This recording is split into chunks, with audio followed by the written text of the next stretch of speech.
प्यारे बच्चों, सुप्रभात। आज हम शुरू करते हैं बात सीधी थी पर कविता का अगला काव्यांश। आखिरकार वही हुआ जिसका मुझे डर था। जोर जबरदस्ती से बात की चोरी मर गई और वह भाषा में बेकार घूमने लगी। हार कर मैंने उसे कील की तरह उसी जगह ठोक दिया। ऊपर से ठीक ठाक पर अंदर से न तो उसमें कसाव था न ताकत। बात ने जो एक शरारती बच्चे की तरह मुझसे खेल रही थी, मुझे पसीना पोंछते देखकर पूछा, क्या तुमने भाषा को सहूलियत से बरतना नहीं सीखा? अब हम करेंगे इससे जुड़े हुए शब्दार्थ। पहला है जोर जबरदस्ती। जोर जबरदस्ती का मतलब होता है बलपूर्वक, ताकत से। अगला है चूड़ी मर जाना का मतलब होता है पेंच कसने के लिए बनाई गई चूड़ी का नष्ट हो जाना, अर्थात कथ्य की प्रभावोत्पादकता समाप्त हो जाना, कथ्य का प्रभाव समाप्त हो जाना। कसाव होता है कसावट। क्या होता है? कसावट। अगला आएगा ताकत। ताकत होता है शक्ति। क्या होता है? शक्ति। इसके बाद आएगा सहूलियत। सहूलियत है सावधानी। क्या होता है सहूलियत? सावधानी। बरतना होता है प्रयोग करना। बरतना क्या होता है? प्रयोग करना। तो इसकी हम व्याख्या करेंगे। आखिरकार वही हुआ जिसका मुझे डर था। कवि कहता है कि अंततः वही परिणाम हुआ जिसका मुझे भय था। भाषा के तोड़ने मरोड़ने तथा जटिल बनाने से कविता की भावाभिव्यक्ति का प्रभाव नष्ट हो गया। भावाभिव्यक्ति होता है भावों को अभिव्यक्त करना। क्या होता है? भावों को अभिव्यक्त करना। भावाभिव्यक्ति का प्रभाव नष्ट हो गया। उसकी अभिव्यंजना कुंद हो गई, यानी कि उसकी जो अभिव्यंजना है वो समाप्त हो गई। कवि द्वारा प्रयुक्त जटिल भाषा भावहीन होकर पीड़ा करने लगी। भावहीन होकर पीड़ा करने लगी, अर्थात कविता का मूल कथ्य नष्ट हो गया। केवल भाषा की उछल कूद ही दिखाई देने लगी, यानी कि व्यर्थ की वो घूमने लगी। जैसे पेंच घूमता है चूड़ी मर जाने के बाद, ठीक वैसे ही जो है भाषा भी क्या है? घूमने लगी या घूमते हुए दिखाई देने लगी।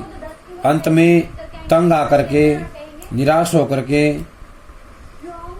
कवि ने उस भाषा के अंदर जो अभिव्यक्ति उलझ गई थी या जो अभिव्यक्ति क्षमता खत्म हो गई थी, उसे निराश होकर अभिव्यक्ति को चमत्कारी शब्दों से बलपूर्वक ठूंस दिया। अंत में क्या किया उन्होंने? उसको वहां पे ठूंस दिया। इसका परिणाम ये हुआ कि ऊपर से वह कविता ठीक लग रही थी, परंतु उसका कथ्य पक्ष बड़ा ही कमजोर था और प्रभावहीन बनकर रह गया था। कथ्य पक्ष क्या था? वो बड़ा ही कमजोर हो गया था, प्रभावहीन बनकर रह गया था। कवि के कथन में न तो कोई प्रभाव था, न ही भावों की गंभीरता थी। न ही प्रभाव था, न ही भावों की गंभीरता थी। कवि की कविता पूर्णतः प्रभावहीन बनकर रह गई थी। अंत में कविता के कथ्य ने, जो ये शरारती बच्चे की तरह खेल रहा था, इस कथ्य ने जो है, सीधी सादी बात ने कवि के साथ क्रीड़ा करते हुए उससे कहा कि तुम मुझ पर व्यर्थ में ही मेहनत कर रहे हो, व्यर्थ में इतना परिश्रम कर रहे हो, पसीना बहा रहे हो और अपनी इस मूर्खता पर पसीना बहा रहे थे, परिश्रम कर रहे थे। हैरानी की बात यह है कि तुम्हें आज तक सहज तथा सरल भाषा का प्रयोग करना ही नहीं आया।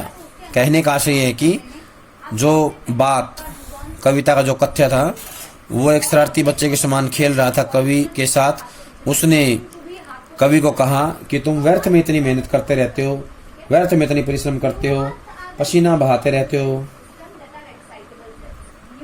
अपनी मूर्खता पर पसीना बहा रहे थे। ये क्या है? ये अच्छा नहीं है, ये हैरान करने वाला है।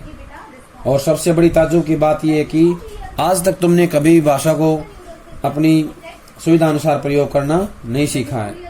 इससे पता चलता है कि तुम एक अयोग्य और बेकार कवि हो, अयोग्य और बेकार कवि हो। तुम इस तथ्य को नहीं जान पाए कि सहज और सरल भाषा में कही गई बात प्रभावशाली सिद्ध होती है। सरल और सहज भाषा में कही गई बात क्या होती है? प्रभावी होती है, प्रभावशाली होती है। कहने का आशय है कि हमें सुविधानुसार सरल सहज भाषा का इस्तेमाल करना चाहिए। अब हम करेंगे इस काव्यांश से जुड़े हुए प्रश्नों के उत्तर। पहला प्रश्न है, कवि को किस बात का डर था? तो बताना है, कवि को इस बात का डर था कि जटिल भाषा का प्रयोग करने से कविता का मुख्य भाव प्रभावहीन तथा अस्पष्ट हो जाएगा। प्रभावहीन तथा अस्पष्ट हो जाएगा और अंत में ऐसा ही हुआ। अंत में ऐसा ही हुआ। कवि के सामने कथ्य और माध्यम की क्या समस्या थी? तो बताना है, कवि अपने कथ्य को प्रभावशाली माध्यम के द्वारा व्यक्त करना चाहता था, परंतु कवि इस सच्चाई से अनभिज्ञ था कि सहज और बोधगम्य भाषा में कही गई बात ही अधिक प्रभावशाली और गंभीर होती है। कवि जो है इस सच्चाई से क्या था? अपरिचित था, अनभिज्ञ था कि सरल और सहज बोधगम्य भाषा में कही गई बात प्रभावशाली और गंभीर होती है, इसके बारे में कोई उसे ज्ञान नहीं था। क्या कवि इस समस्या का हल निकाल सका? तो बताना है, कवि इस समस्या का हल नहीं निकाल पाया। जटिल भाषा के प्रयोग के कारण कवि की बात उलझ कर रह गई। अंततः कवि ने निराश होकर अभिव्यक्ति को चमत्कारी शब्दों में ठूंस दिया। क्या किया? चमत्कारी शब्दों में ठूंस दिया। बात ने शरारती बच्चे के समान कवि से क्या कहा? बात ने शरारती बच्चे के समान कवि से कहा कि तुम व्यर्थ में ही परिश्रम कर रहे हो। क्या कर रहे हो? व्यर्थ में परिश्रम कर रहे हो और अपनी बेवकूफी की मेहनत का पसीना बहा रहे हो।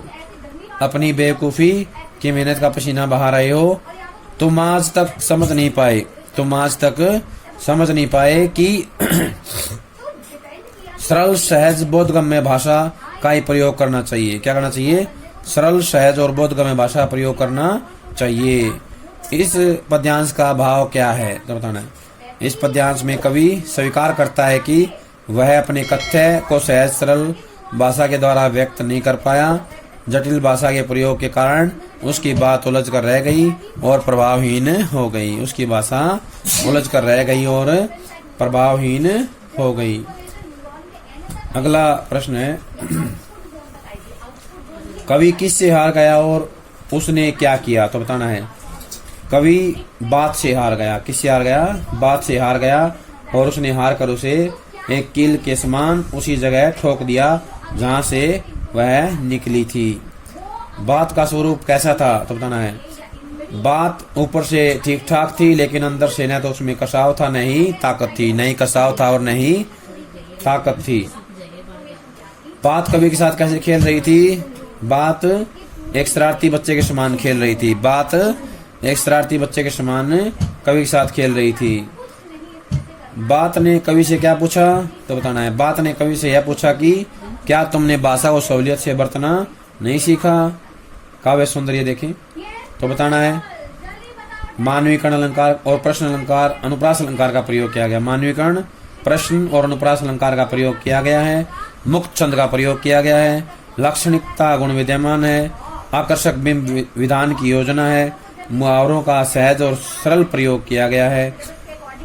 इसके बाद बताना है, कवि ने भाषा में सरलता, सहजता व भावपूर्णता के गुणों को लाने का सुंदर प्रयास किया है। आडंबरहीन शब्दावली को चुनने की आवश्यकता नहीं होती है। हमें सरल सहज भाषा प्रयोग करना चाहिए, उसमें भी एक अच्छी कविता बनाई जा सकती है। प्यारे बच्चों, ये थी हमारी कविता जिसका नाम था बात सीधी थी पर। सभी इसको याद कर लें। जब तक अगली कविता आती है तब तक इसको अच्छे से याद कर लें। सभी का बहुत बहुत धन्यवाद।